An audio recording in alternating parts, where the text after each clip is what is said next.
Kattaqo'rg'on davlat pedagogika institutida O'zbekiston Respublikasi Konstitutsiyasining 33 yilligi munosabati bilan Konstitutsiya inson qadri, erkinlik, tenglik va adolat garovi bosh g'oyasini o'zida mujassam etgan ma'naviy-ma'rifiy tadbir o'tkazildi. Tadbir O'zbekiston Respublikasi davlat madhiyasining ijrosi bilan boshlandi. So'ng institut rektori Sherzod Urakov tadbirni ochib, yangi tahrirdagi Konstitutsiyaning tadbirkorlik va xususiy mulk daxlsizligini ishonchli himoya qilish, shuningdek sog'liqni saqlash, ilm-fan, madaniyat, san'at va sport sohalarini rivojlantirishda mustahkam huquqiy asos yaratgani haqida keng jamoatchilikka batafsil ma'lumot berdi. Shundan so'ng talabalarning sahna ko'rinishlari namoyish etildi. Konstitutsiyani madh etuvchi badiiy chiqishlar va bayramga bag'ishlangan keng qamrovli konsert dasturi tomoshabinlarda iliq taassurot qoldirdi. Tadbir orqali yosh avlodda vatanparvarlik ruhini tarbiyalash, Konstitutsiyaga hurmat va e'tibor uyg'otish maqsadi ko'zlangan edi.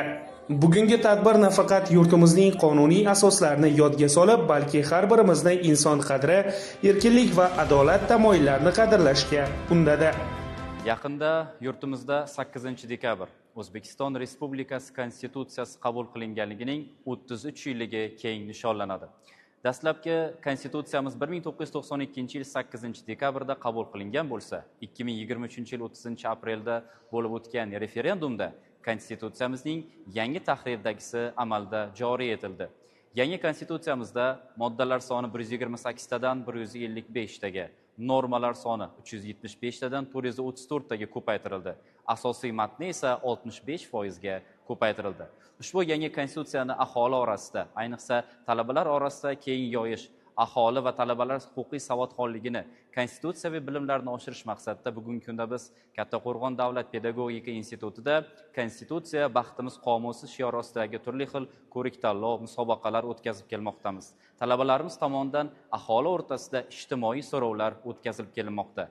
Bugun Konstitutsiya baxtimiz qomusi, erkinlik, tenglik va adolat garovi deb nomlangan tadbirimiz ham yoshlar ongida, tafakkurida o'chmas iz qoldirdi. Ularning ongida yangi Konstitutsiyaning asosiy mazmun mohiyat haqida sezilarli darajada iz qoldirdi deb o'ylaymiz. Shu tariqa Kattaqo'rg'on davlat pedagogika instituti xodimlari va talabalari Konstitutsiya kunini nishonlashda o'z mas'uliyatini yana bir bor namoyon etdilar.